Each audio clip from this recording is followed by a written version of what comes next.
New episode on Winning the Journey Within podcast features incredibly gifted Kayla Alexander. From breaking records at Syracuse, contributing in the WNBA, excelling internationally, and winning MVPs overseas, to writing a children's book and so much more, she reflects on her journey and describes the moment that changed everything for her, the shift of her identity from athlete to child of God. Let's begin. Oh, Kayla, hello. Welcome to my podcast, Winning the Journey Within. Thank you for being my guest. Thank you for having me. I'm really honored. I'm really excited that you reached out, and I'm excited to talk and just share with you. Awesome. I'm going to ask you at the beginning a question that I ask all of my guests, and it's, who are you outside of basketball? Ooh, I feel like that's a deep question. But outside of basketball, I would say first and foremost, I'm a child of God. I'm a Christian, someone who loves Jesus. I'm a sister, a daughter, a friend, an entrepreneur, a creative, human being that loves the outdoors, that loves spending time with her loved ones. I think there's so many facets. I don't really know how to answer that question, but I'm a woman of many facets, we'll say. Yeah, but that's awesome. That's great to know, great to hear somebody like seeing themselves in those ways and not just having their identity in basketball. Yes. I heard this was a struggle for you at one point. Yes. Can you tell us about it? Yeah, so I remember when I was in college, I struggled so much because I was always seen as Kayla the basketball player. That's how everybody knew me. I was known for that girl that got a scholarship to play at Syracuse. At Syracuse, I was known as the basketball player, and that's what my identity was. So when I played really well, and all the praise comes, I was like on a high. And then when you play poorly or you feel like you're not producing for your team or the criticism comes, then I went like this. So it was like a roller coaster. And I realized like that wasn't healthy. That wasn't a proper way to be living. And I had to learn, thankfully through FCA, Fellowship for Christian Athletes. It's an organization that they had on campus that I got connected with. Through them doing Bible studies, I learned that, Kayla, your identity can't be wrapped up in what you do, which is basketball. That's just what you do. It's not who you are. And I realized that my identity needs to be wrapped up in something that was secure and permanent, and that's in Jesus. Being a child of His, being one of His disciples. He's consistent from day one to, He's been there yesterday, today, and always. And I find my hope, my faith, and my identity lies in Him, and I've been so much better off ever since. Awesome, awesome. How was growing up? You have a family that's athletic, very athletic, and you grew up like that. That's how basketball became your love. Well, funny enough, so I grew up I'm in a family of five. So it's my mom and my dad. I'm the eldest. Then my younger sister Keisha, we're 15 months apart. And then my younger brother Kyle, he's 5 years younger than me. He's also like the tallest in the family. But as far as like basketball, I didn't start playing that until age 12. When my friend Nicole invited me to a basketball tryout with her. Before that, I was just playing like school sports, like I don't know, soccer, track, a little bit of volleyball. My mom put us in swimming. I was always very active, but as far as like playing sports like at a competitive level outside of school, that didn't happen until Nicole. She invited me to my first ever basketball tryout. It was awful. I don't know what in the world I was doing. I went to do a layup, bricked it so hard off the backboard. I was playing hot potato. It was a hot mess. We'd all laugh if we saw the video today. But you came a long way. Yes, praise God for that. Thank you for growth. Yeah, came a long way from that. And then as far as like my family, so my parents were always very athletic. Like my dad he got a scholarship to play at Niagara University. My mom was also very active, played all the sports in high school. We like to joke and say that my sister's the most athletic one out of all of us. She plays like all the sports to this day. She still plays like flag football. She plays volley, like everything. And then my younger brother, as you know, he's playing currently in Turkey. So pretty athletic family. Yeah. So you and your brother, you are in basketball. How is your relationship? Growing up with the ball, but also now that you're both professionals, how much does that help having him by your side and vice versa? So before, like when he was younger, I felt like the role was I'm the big sister, like always taking care and looking out for him. But now that he and I are like in the same space of life, in the sense like we're both in our professional roles, outside of school, our relationship has gotten much closer. Because beforehand too, like 5 years younger than me, I was always missing him. When I was entering high school, he was still in elementary school. When I was going to college, he was just getting to high school. So it was like constantly like not in the same space. but now we're in like the same space of life. And our relationship has grown so much. We're so much closer. I love our relationship. He's also really grown a lot in his faith and is very vocal about it. And I just love our deep conversations that we talk about, like Jesus and our faith, what God's teaching us.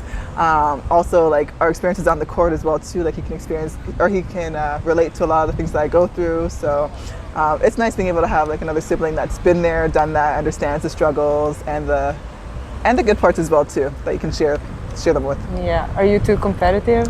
Now I would say not as much, but I mean, we both have that very competitive spirit, but we're not going to be playing each other anymore. That won't be a fair. But back in the day when he was still getting started, like we used to play, I gave him a bloody nose once on accident. Yeah, competitive, but 101, we're not doing that anymore. He's going to block all my shots. He's got it now. Yeah. Okay, so how did your journey go? Like lead us through it. From high school, college, being drafted, first round, right? Very high, and then like your journey, WNBA, coming overseas. Walk us through it, and then we'll get deeper into it. Okay, so to start, after I started playing basketball, when my friend got me into the program that we played for was Barrie Royals. It was like a AAU, so you like travel within Ontario, and then eventually we started traveling outside to the US as well too, to get seen by colleges, to get scouted. During that time I also started playing for the junior national team, so that provided a lot of new opportunities for me as well too, to just continue to grow. Eventually got a scholarship to play at Syracuse. I was one of those kids, I was so shy growing up. I hated the recruiting process. Like I didn't want to talk to coaches on the phone. I was not my jam. Do you know how did you play at the university level at all? No, with us it's different. Like I left my home when I was 13 to go and play in the city that was the closest, and they had a really good professional team. So from 13 to 20 I played there. Okay. I started going to university for like 2 years, and then like I actually had to turn pro because the team was folding. Oh, okay. So at 20 I left. So we don't really experience what you experience with playing for colleges and things like that. So. But still, you left home, like you had to get used to that experience, that part like being on your own. Yeah. So went to Syracuse University, played there for 4 years. That was a really good experience as well too. I think I grew a lot during that time. And then my senior year, I'll never forget. It was December of my junior year, going to my senior year of college. My dad calls me all excited. I was like, what's going on? Like I was like, did you win the lottery or something? And he's like, you're the last name on the mock draft list. And I was like, huh? He's like, there's a mock draft list and your name popped up, because he's been following it. And he's like, you're the last name. Wow. And I think that was the moment for me where I was like, wait a second, like people think I can actually play this professionally, like continue with this after college. So that added like a lot of like motivation for me. So I used that going into my senior year, and like my name just kept slowly inching up the mock draft list. And by the end of my college career, I got drafted, went to the San Antonio Stars, and that in itself was a whole experience as well too. Just playing in the W, just night and day from like college at the time. And then just as far as like I feel like when I first got drafted, I wasn't prepared already to be playing at the pro level, in the sense of like, I had a big learning curve to overcome. So at Syracuse University, we always played 2-3 zone. So my job is stand in the middle of the paint, block shots, protect the paint. You get to the pro level, they want you to come out, hedge, ice, switch, be able to like contain guards. And I had no experience doing that. So I struggled a lot my first couple years. But while I was playing in the W in the summers, in the off season of that, I would go overseas, and that helped me a lot to like really catch up and just improve my skill set. So yeah, that's a condensed version of getting to the pros. What I hear like from all of this, you're not somebody who like had set their goals from a young age. I'm gonna play for the national team, I'm gonna go to Olympics, I'm gonna get to WNBA or anything like that. There's like was happening naturally up until the senior year, where you like actually like, okay, I can do this. Yeah, like I'll admit, like during college, like I would set goals for myself, like okay, I want to shoot this percentage, my grades mostly, things like that. But as far as like goals of like playing pro, no. My goal when I was a kid, I wanted to be an art teacher. That was my dream in life. I wanted to teach art, teach them history, be a teacher. So I like to say like God gave me basketball, because it was not in my plan for my life at all. Yeah. Did that change over the years? Do you set your goals for yourself now during the season, like even individually or team-wise? We definitely have goals that you aspire to, like both individually, like how you want to perform on the court, things that you want to accomplish with your team. But usually my goals, it's not just limited to basketball, it's limited to it's life. Like, okay, this is what I want to accomplish on the court. This is when I accomplish my personal life and my faith and business. Like I try to like section it out. Oh, nice. And how do you work through them? Like, how often do you revisit them? Do you like have some type of a schedule that you put yourself on, or? So I'm big on journaling. So I'll like write it out, and then I'll like journal and go through things. I'll also like try and look back and see like, oh, okay, like I accomplished this, or I'm falling way behind here. I need to put more focus into this area. And then also for me, I try to schedule certain things too, because I find scheduling, it makes me more productive. If it's not on my calendar, it's not going to happen. So I've been better at like, okay, schedule time for this, make sure I'm having the time for that to hopefully accomplish those goals. Yeah, and it feels good, right? Like even accomplishing those goals. The best feeling is like striking something off like my list, or like doing a check mark. I find so much satisfaction in that. It's so simple, but awesome. Yeah. Yeah. So like to go back, college, being drafted, going to WNBA, playing overseas, also probably playing for Canada in those like spare moments. Not until if there later. Were any. For Team Canada, for me, like I didn't start playing with Team Canada. So I went pro in 2013. I didn't play at the senior level until 2018. I got cut the first couple times I tried out for the team, so that was an adventure in itself. Okay, do you want to talk about it? Those are sure. some valuable lessons that you learn when you like a failure at the moment, but you learn a lot through those things. Yes. How did that feel? What did you learn? So the first year I tried out, I was still in college, and they gave me feedback about things I needed to work on, and I agreed. Like I still had like a lot of skills to develop. The second time I tried out, I'd been playing pro in the W, so I felt like I had grown a lot in my skill set and my abilities, my IQ, and yeah, I didn't take it well. The second time I got cut, I was like, seriously? I was like, forget this. I'm not playing with Team Canada anymore. And I told myself, and I was like, I'm just gonna stay away and just focus on my pro career. And I did that for a bit. But the thing is, like, it was a dream of mine. It had become a new dream. Like I wanted to represent my country. I wanted to play at the highest level, and it wouldn't die. So I was like, okay. And then I revisited that, came back, tried out again, finally made the team, only to injure myself like a couple days or so later in our exhibition game. I did my MCL. So, and this was the year 2018. So that was the year we went to Worlds. Well, the team went to Worlds. I couldn't go. So that was just frustrating and devastating, but everything happens for a reason. I think those failures were important because it helped me to refocus. It made me realize what I wanted. It kept me driven. And I had to have honest conversations with myself too. Like, okay, Kayla, you're not at this level yet, or you're lacking in certain areas. What can you do to get to that level? So I think looking back, I'm thankful for the failures, because failures always redirected me or like put me in the right direction. And you're gonna fail in life. It's part of the human experience. That's how you get better. Like as kids, like you fail walking, you keep falling. That's how you learn to walk. With talking, you don't talk right away. It's like you babble and like make up random words, and that's how you learn to talk. So I feel like that's how you grow and get better. So I've learned to embrace failure. It's not always fun. I don't enjoy it, but I've learned to embrace it. Oh, nice. That's the only way to grow, I feel like, also. I just want to look back again. Yeah, of course. Keep on looking back. But like, I want to revisit, like, how do you feel like that your motivation was changing, like as a professional, becoming a professional, then getting into the leagues, the motivation, to keep up the motivation and to keep showing up every day, practices, games, and how did you keep up with it?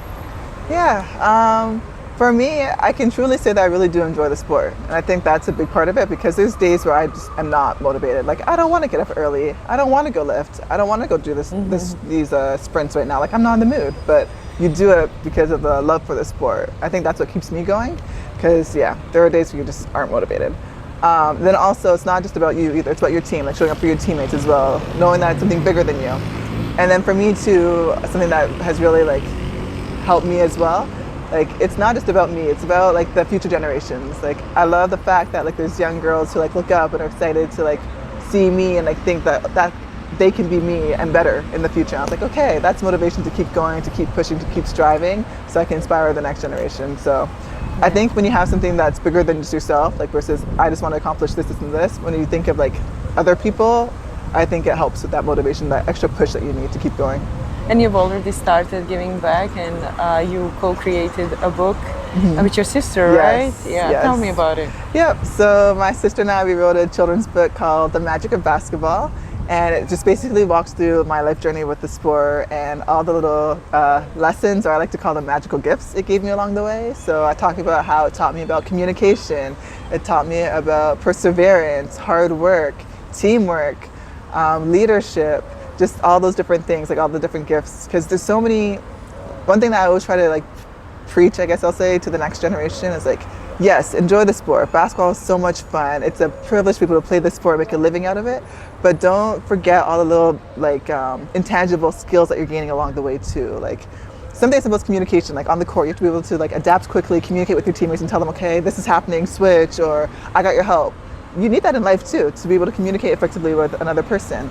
Just the self-confidence, like when the game's on the line and you just make some pressure free throws, that helps in life as well too, whether you're going into business or whatever the case. I feel like there's so many intangible skills that you can take with you off the court when you're done playing. So that's what I want to highlight and show to the kids. And I just loved art. I've always loved art since I was a kid, so I love the fact that I can combine all these different skills and passions of mine into a children's book. Awesome. And it was great doing it with my sister too. I love that part of it. Yeah, awesome. And you mentioned that you were very shy when you were younger, so very introverted. Yes. And the basketball helped. Basketball definitely helped. Basketball definitely forces you outside of yourself. And then so one thing that I did in college, because I hated talking like in public.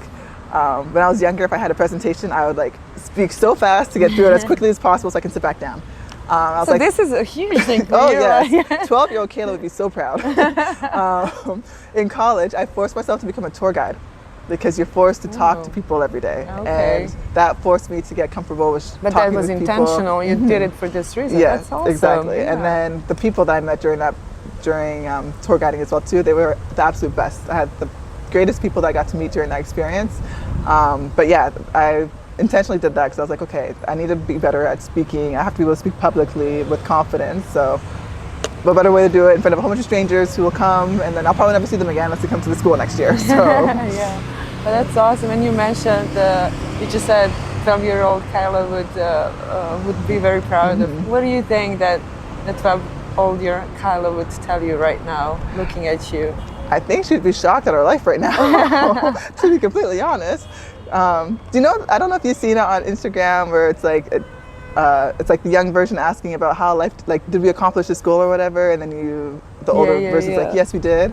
Young Kayla would be like, so did we become a teacher and everything? And I'll be like, no, but look at the amazing life you get to live, the people you've been able to impact, the places you've been able to travel, the people you've been able to meet. Like it's so much, our life has been way more than we ever thought it could be, which I'm so grateful for. You wanted to be a teacher, but also like the way that you are right now, and with the book you wrote and the things that I've seen you publish on your social media with the Bible studies and everything, that's a kind of a teacher that we all need. I feel like. That. Yeah. Thank you. Do you want to tell me about that part of your journey? Yeah, absolutely. So for me, my faith is really important. It's always been a part of my life and who I am. I grew up in a Christian household. And yeah, I always tried to like live a good life, just try to obey God's commands. I got a little off track, if I'm being completely honest, over the years. It's kind of hard too when you don't have like, you're constantly moving, you don't have like a solid church home or foundation that you can go back to, or people that keep you accountable, and like, so got a little off track. And then I was playing in France 2 years ago, and I reached what I would consider like my rock bottom because I just didn't recognize myself anymore. I was like, Kayla, the things that you're doing, like Kayla, this is not how we envisioned our life, or like, I never thought I'd be at this stage. And I remember there was a girlfriend of mine who used to play ball. She's retired now, but she was very vocal about her faith, always sharing on social, and she always talked about how she attends this global church. Like they have plants all over the world. So I hit her up, and I'm thankful that she was so open about her faith because it helped me. I called her, I was like, Chantel, like I can't do this anymore. You always talk about this global church that you're a part of. Can you connect me? Like, do they have a plant here in France? I need to get back into going to church. she connects me. We start doing Bible studies, and it just changes my life. It just made me realize how off track I got. Like I thought I was good, but I realized like, Kayla, no, you weren't serving God. You weren't giving him everything. Like he wasn't first in your life. You weren't obeying his commands. So through that church, I did Bible studies. I got rebaptized, which I was really happy about, and that completely changed my outlook on life ever since. I've been very intentional about making sure I start my mornings with God, giving him the best parts of me, trying to live this life for him and trying to do everything that I can to glorify him. I've also been challenging myself more to share, because as Christians and disciples of Christ, we're called to make other disciples and to share our faith and to be a light, to be the salt of the earth. So I'm trying to do more of that now. Am I perfect at it? Absolutely not. I'm a flawed human being, but I'm thankful for Jesus, who helps me and guides me, corrects me. I'm thankful for the people in the church as well too, who also encourage me, give me guidance, discipline me when necessary, but also like love on me a lot too and help me. Yeah, I love that. And like I want to say, like we all fail and we all hit our own versions of rock bottom. I was there too, and the way we come back is our story, and it's okay. Not everybody's story is going to be the same. We all it's important to find our way back and know that we can get better. And there's always tomorrow, and there's always a way to get better. And I just wanted to share that reading and listening to your social media posts, you said that's how you noticed your friend, and that's how I noticed you, you know, and hopefully somebody that watches us and hears about our conversation also takes this path, because I really feel that it's the one that heals you properly, you know. But I want to ask you, like, all those temptations and things that come your way, and they keep on coming, especially I know for a fact that once you get better and you start realizing things, that more temptations come at you. Like, so how do you deal with them now? Yeah, I have a story about that actually. So it was my 5th year playing pro, and I'd been going nonstop, like year round. I had maybe out of the whole year, if I was lucky, like a week off, maybe 2 weeks total. Because I was going from playing in the W, going right overseas. I had like maybe a week, went overseas, and just going back and forth. So by year 5, I'm done playing in the W. I'm ready. I told my agent, I was like, I think I need to take some time off because I'm tired. And I thought I was just physically tired. I'd soon learn I was like mentally and emotionally tired. The body just shows you also, Yes. And I was like, I think I should take some time off. And then he suggested, okay, how about we just put you into the Korean draft? If you get drafted, it's 5 months, really short season. If not, then we'll reconvene later. I was like, okay, I like this idea. And also I was more for it because they paid really well in Korea. So I was like, that's some good money. So I get drafted. And I was like, okay, I can do this. It's just 5 months. After that, I can rest for a couple months before I start up again. And when I tell you I did not make it, I'm pretty independent. I love being overseas. I love playing, being in a new environment. I was on FaceTime like crying to my parents, and they're like, Kayla, who is this Kayla? This is not you. I was so burnt out, but I got greedy. I was like, I can do 5 months. The money's so good. Like I can just push through. And that lesson, after that, because I didn't finish the season, I think I made it like half the season. Then I talked to the organization. I asked if I could leave because I wasn't producing on the court. I was not in a good space mentally, physically, emotionally, like everything was bad. And I was like, I'm no good to you guys right now. You guys aren't getting anything out of me. So they agreed. We agreed to part ways. They brought in another player. And from that, I promised myself I'd never let money influence me ever again, because I was like, no, I need to listen to my body. I need to make sure when I'm making decisions, it's for the right reasons. So that was a lesson that I hold true to now. Like even when I was thinking about like for the future, like different places I want to sign, money's nice. Like you have to think about your future, but I'm like, that's not the only thing I'm looking at. Like quality of life, listening to my body. Am I going to be in an environment that's going to help me grow, like spiritually, like in my faith? Is there like a church nearby that I can be a part of? Like if I don't have those things, then maybe this isn't the right contract for you. So I'm thankful I learned that lesson earlier on. Yeah, definitely. So if somebody who is going through something similar, especially the younger athletes that right now at this age, at this moment, they are presented with so many amazing things by their agents and teams, and they are probably looking into the contracts that can, set them for a good life, like what would you tell them? Like what are some questions that they need to ask what are some things that they need to pay attention to before making that decision? This is really good. The first thing I'd ask is like, what's motivating you to sign here? Like, why are you so determined to sign here? Is it the money? Is it the lifestyle? Is it the opportunity to grow as a basketball player, like on the court, like the development? How is the organization? What have you heard? Are they professional? Who are your teammates? I think you have to take all of that into consideration, because if you just let money influence you and you ignore all the other things, like you have to live in that environment for the next 5 to 9 months, 10 months. Yeah. Those people who you're going to surround yourself with, those essentially almost become your family for the next nine months, essentially. The lifestyle, like when you're not on the court and you're at home or you're out in the city, like, are you happy here? Do you feel fulfilled? Is there things that you can do?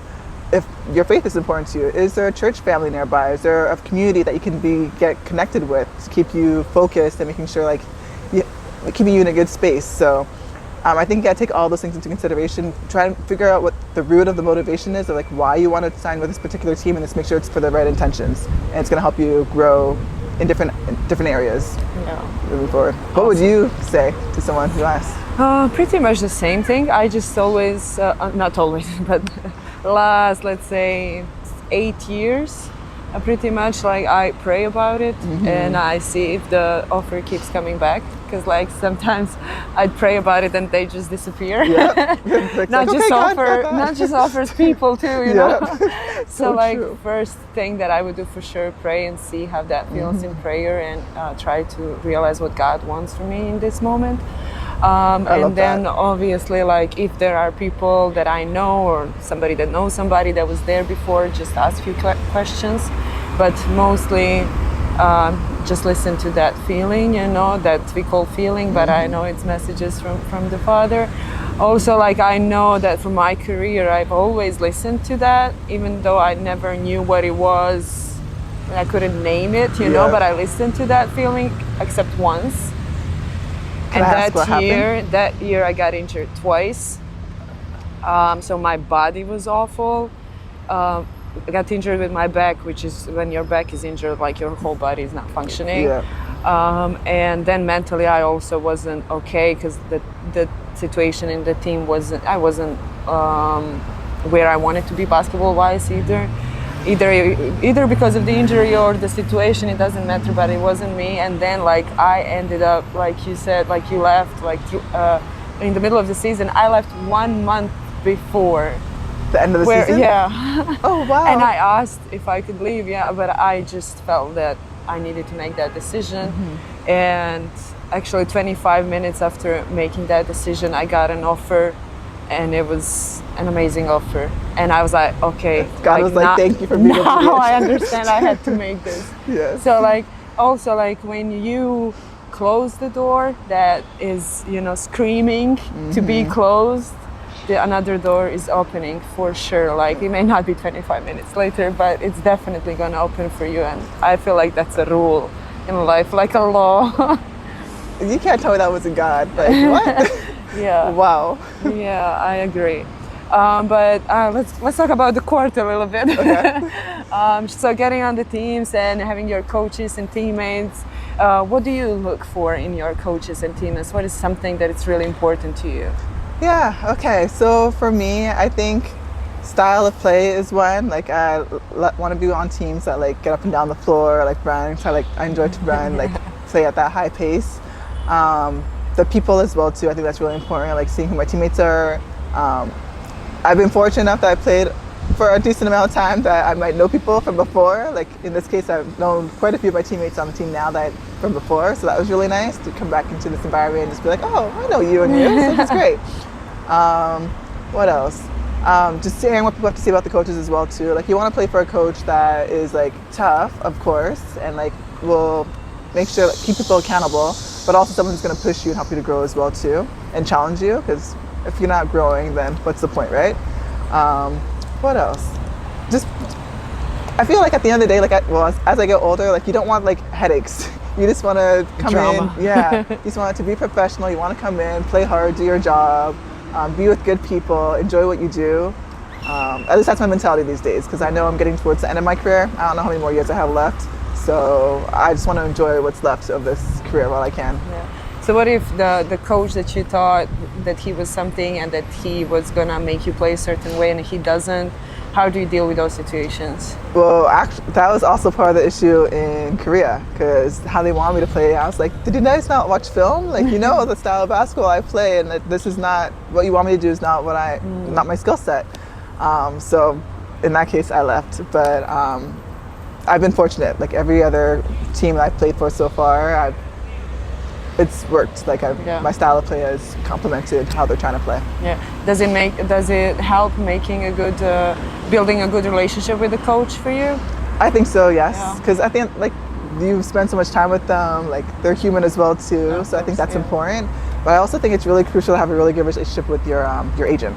Because I think if you have a really good agent who understands you, how you play, your needs, your wants, someone that you can like share and be honest with and open with, and who can at the same time be very honest with you as well too, I think that helps as well, putting you in the right situation. Yeah. Have you been with the same agent your whole career? No, I had my first agent. I was with him for 10 years, and then it got to a point where I just felt like I needed a change. Just some things transpired. I have nothing negative to say about him though. Like I'm very thankful for the 10 years that I had him for my career, and then I transitioned to someone new who I'm very happy with as well. So. Nice. And what is your talk to your agent, for example? What is your talk, like in between seasons, if you want to leave, if you are like telling him what you want, what is next, and he comes to you with a completely different offer, like how do you manage those conversations for some young athletes that are going to need this? Yes. I think the first one is just get to know your agent. Like make sure that line of communication is open. Like see how they respond. Like are they quick to respond, or can you like text them, or can you jump on a call with them if you need to? I think that's crucial, because when you're overseas, miles away from your family, like you need to be able to have that communication, that contact if something were to happen. So I think that's important. What I love about my agent too is that he just keeps it real. He's very honest. He's like, okay, this is what it is. This is what's happening, or this is what we can do. This is what this team is thinking. Like he's like very honest with me, which I appreciate. I don't want to be guessing. I guess I don't want to be guessing. I don't want to try and be like a mind reader. I just want to know, like, are you happy? Are you not happy? What am I lacking? Tell me where I need to improve. Like, and he's very much like that, which I'm thankful for. But I think the big part is trust, like that communication with your agent. Can you talk to him? Can you reach him? Is he being open and honest with you? Is he telling you the truth, or is he telling you what you want to hear? Or I think that's crucial. And something I always tell the young girls too who are coming in to playing pro, like don't just take my word about it, like about my agent, like if you want to sign with him, like ask other people too. Like here's other people who are with him, ask them about their experience, because not everybody's experience is going to be the same. So I think it's important to do your research before you sign. Something we didn't really dive deep into is like the moments when you got injured, and you got even in this moment with Canada, like you just made the team and you got injured. That's tough on you mentally as well. And if you have any other stories similar to that, like how do you cope mentally with those? Mentally, emotionally. Think for the most part, I'd like to say like I'm wired. For the most part, I'm usually a pretty positive person, usually. And each time I was injured, like I was like, okay, like they told me how long it's gonna take, they told me the rehab, and I'm gonna work, I'm gonna put in the work. So I was like, okay, I'll put in the work and I'll bounce back. With the first injury though, I will say that was really hard. Like I remember I broke down and cried. When it first happened, I knew something was wrong, so I like subbed myself out. They took me to the back. They're like, yeah, you did this. I was like, can you just take me up so I can just keep playing? They're like, no, Kayla, it doesn't work like that. So I held it in, and then when I got back to the hotel room later that evening, I just bawled in front of my teammate. But she was so gracious and like there for me, which I appreciate. But that was devastating because I'd worked so hard just to finally make the team, just to have it like taken away again. I was like, why? But because did you find out why? Why? Well, an opportunity came up, so I couldn't play at Worlds, but I got an opportunity with NBA Canada at the time to travel to Vancouver and do all these community events. And they flew me out, I got paid for it as well, and I got to do what I love, which is be around the youth. Like I got to talk with them, do Q&As, just do different events with them, and I loved that. It filled me up. It was almost like I was teaching. So I felt like God presented that opportunity, because I wasn't able to do this for whatever reason. It wasn't in his plans, but another opportunity arose out of it, which I was thankful for. And then actually I got to meet some key people who are still in my life today because of that. So I feel like, everything happens. Like you might not always see the full picture, might not understand it right away, but in time, I feel like God has his reasonings for everything. We might always agree with it, but he has his reasons for everything. Yeah. And also too, a big one is like having a really good support system. Like I'm so thankful for my parents, my family. I had really good coaching support team who helped me to rehab back. I think that's crucial as well too, because sometimes you do get low on yourself, or you might fall into a little bit of like a hopelessness, like where's the bright side? And then you have people who can like take you out, like remind you, like Kayla, you'll be fine. Just keep putting the work. Like you'll get to the other side of this. It's not the end. When you say support system, like obviously, like what I learned through this conversation, obviously that's God, that's your family, your parents, your siblings. Do you have like a steady coach that you go back to, like even like as a personal trainer, or do you have a mental trainer? Like who's there? Okay, so as far as like a personal when you say personal trainer, like on court or off court? Either. So I have somebody on court who I constantly go to. I always go back to him because he's great. I just love his mentality as well too. And he's actually someone who I'm like, I want to be more like you, because he's so community driven. Like I'm the weirdo who will like be like, can we do 5 a.m. workouts or 6 a.m. workouts? He's like, yes, wow. There, yes. He's like, done. And he gets to the gym. And he's just so selfless. And I was like, I want to be more like you. So he's great on court, but it's also like just who he is as well. I'm just like, wow, I can learn a lot from you. And then I have my coach who I still talk to this day from college. He's my assistant coach. I still talk to him, and I love him because he will keep it 100. He does not care about your feelings. He does not care about what is politically correct. He's going to tell you how it is, and I love that. So he's been great. And then my parents too, like my parents, especially my pops. Like I love talking to him about basketball because he always gives like a good perspective. He's very even though he's like my father, and he'll encourage me, he'll also like the truth as well too. He's not going to say something to like make me feel better. He's going to give me like constructive criticism and guidance, which I love. So. Awesome. What's next for you? What's next? Not just next year, like next. Like where do you see yourself? So how do I answer that question? I guess I'll start by sharing. Okay, we'll start with projects. So my really good friend Nicole, who got me to playing basketball in the first place, we started a business together called Tall Size. It's the first ever marketplace created for tall women to shop clothes and yes. I need the link. It's for women to shop clothes and shoes designed for their bodies. How it works is we were going to start our own clothing line, and then we realized that because it's impossible to find clothes and shoes that fit, it's just a struggle as a tall woman. We were going to start our own clothing line, and we realized that there's actually a lot of tall brands that exist. They're just hard to find because they're mostly online. So we partner with all these brands, put them on one platform, which makes it easier for tall women to discover them, and also easier for these brands to get put in front of the right audience. So that's what we currently have. Right now, we're only available in the USA and Canada, but we're working on it to hopefully one day be global. So that's a lot of work. That's like an everyday thing.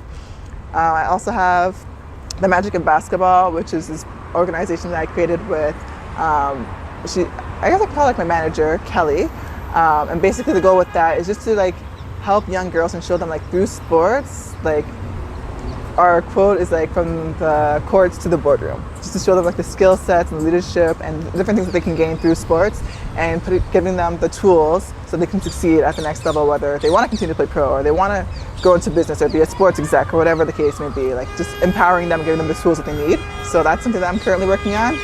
But as far as just life and future, I think the big one for me, I just want to continue to grow my faith, like just continue to grow in that. Even now, I feel like God is challenging me in certain areas of ways where I need to grow and be better, or where I need to like die to myself so that He can show up. So I think that's a big one for me. Just continue to grow in my faith, continue to be bold, to share my faith more, to be bold for Christ. Yeah, I guess that's, sounds like a beautiful plan. How about if someone were to ask you, what would you say? Oh, I see what I'm doing now. No, for me, it's like I'm into psychology. I'm going to graduate soon, hopefully. That's the plan. And I really want to raise awareness when it comes to the mental health of athletes in general, in sports. Because whenever I presented this to people around me, mostly it's a good comeback answer, but some people are like, but what are you going to talk about? Like, it's always the same problem. And people don't realize that we are people before anything else. We are human beings who go through everything that every other human being is going through, except on a bigger stage. We are put on a platform each day through practices. You have to show up for your teammates, for your coaches, for the organization, for yourself. And then you gotta play, going through who knows what, you know, behind it.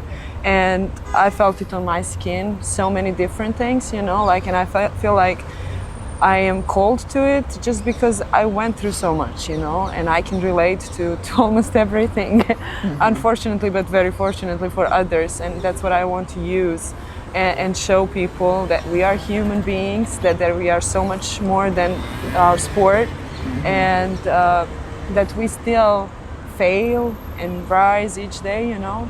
So I'm gonna dedicate for sure next who knows how many years to that, you know. And also like growing with God has helped me so much to realize, you know, that He has put this on my heart, and then like no matter how scary it is, I can do it, just because I know He's leading me, He's guiding me. I'm somebody who never watched their interviews. Now I'm making a podcast, so that should say how much I trust Him, you know. But yeah, and I'm gonna retire real soon, so putting basketball behind me and transitioning into a new role.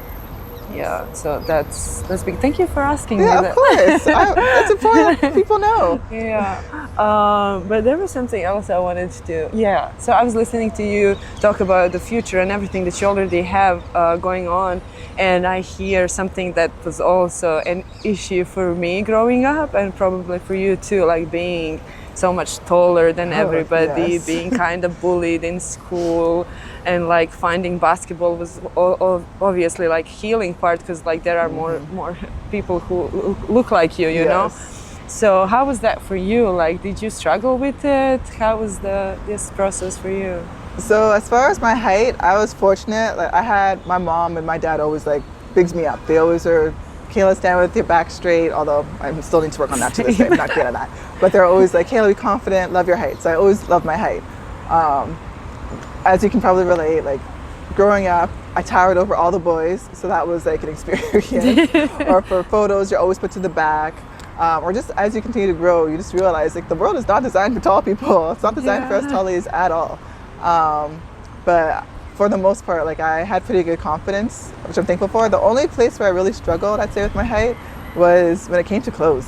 Like I never felt like I could look feminine in my clothes growing up. I was always had to wear men's sneakers, couldn't wear all the cute clothes. Like my sister, the most fashionable person I know, she was dressed to the nines all the time, and I would just look at her with so much envy, because I was like, I'm stuck in sweats. I can't look cute. So I felt like it affected a little bit of my femininity for a bit growing up.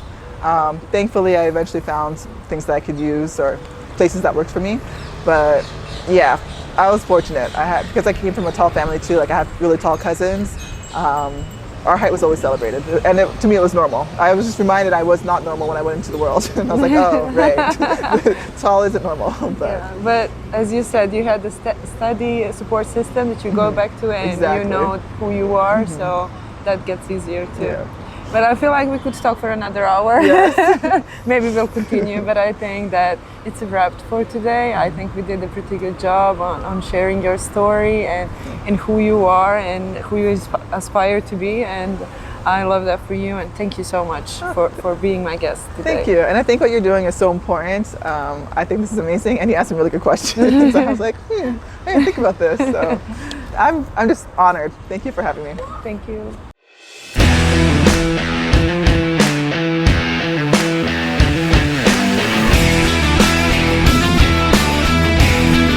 Jovanović.